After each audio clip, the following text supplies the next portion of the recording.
இன்னைக்கு நம்ம வீடியோவில் பீட்ரூட் பொரியல் எப்படி செய்யலான்னு பார்க்கலாம். அதுக்காக நான் 2 பீட்ரூட் எடுத்து இது போல் செத்தி வச்சுருக்கேன். நல்லா நைஸாக எடுத்து வச்சுருக்கேன்.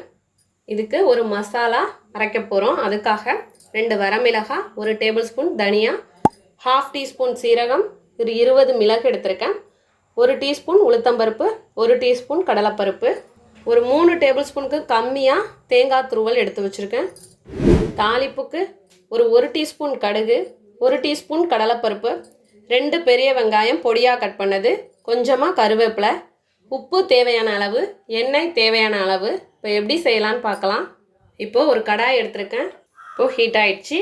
இதில் நம்ம மசாலாவுக்கு தேவையான எல்லாத்தையும் இதில் சேர்த்துடலாம், தேங்காயை தவிர. இப்போ இது நல்லா வாசனை வர அளவுக்கு வறுத்துக்கலாம்.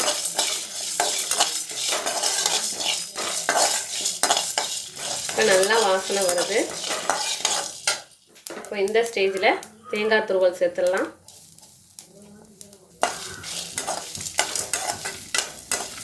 மீடியம் ஃப்ளேம்லேயே வச்சுக்கிறேன். எண்ணெய் எதுவும் சேர்க்காமல் ட்ரையாக தான் வறுக்கணும்.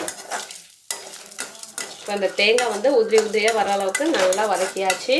இதை ஒரு பிளேட்டில் மாற்றிக்கலாம். ஸ்டவ் ஆஃப் பண்ணிடலாம். இப்போ மாற்றியாச்சு.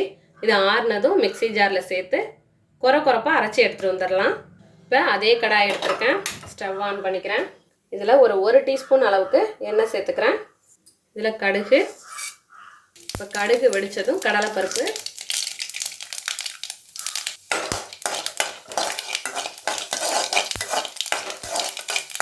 அதில் இப்போ வெங்காயம்,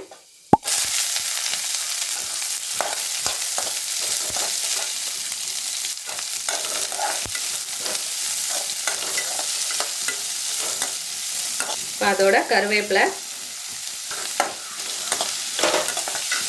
இப்போ வெங்காயம் கொஞ்சம் வதங்கட்டும். இப்போ வெங்காயம் ஓரளவு வதங்கி வந்துடுச்சு. இப்போ பீட்ரூட் சேர்த்துடலாம்.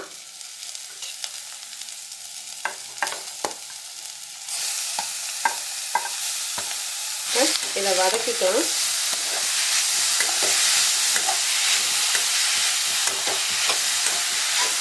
இப்போ பீட்ரூட்டுக்கு தேவையான அளவு உப்பு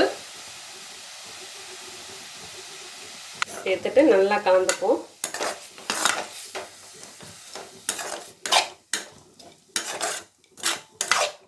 இப்போ இதில் கொஞ்சமாக தண்ணி. இப்போ இதை மூடி போட்டு மீடியம் ஃப்ளேம்லேயே வச்சு வேக விட்டுறலாம். இப்போ ஓப்பன் பண்ணி பார்க்கலாம். இப்போ இங்கே கொஞ்சம் தண்ணி இருக்குது, வற்றி வரட்டும். நான் ஒரு 3 மினிட்ஸ் கழித்து ஓப்பன் பண்ணேன். இப்போ ஓப்பன்லேயே வச்சு வதக்கிடலாம், இருக்கட்டும். இப்போது தண்ணியெல்லாம் நல்லா வற்றி வந்துடுச்சு. இப்போ நம்மளோட மசாலாவையும் ரெடி பண்ணி எடுத்துகிட்டு வந்தாச்சு. இப்போ இதை இதில் சேர்த்துடலாம். சேர்த்துட்டு அப்படியே கலந்துக்க வேண்டியது தான்.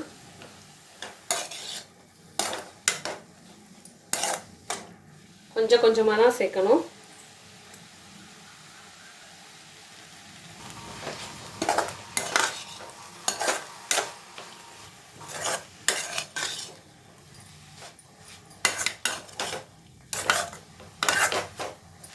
ஒரு வாட்டி கலந்துட்டு கொஞ்சம் மசாலா போட்டு மறுபடியும் கலந்து மசாலா போடணும்.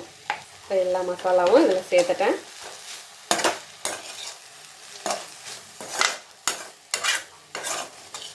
இப்போ கலந்து ஒரு 30 செகண்ட்ஸ் அப்படியே இருக்கட்டும். அவ்வளோதான். ஸ்டவ்வை ஆஃப் பண்ணிடலாம்.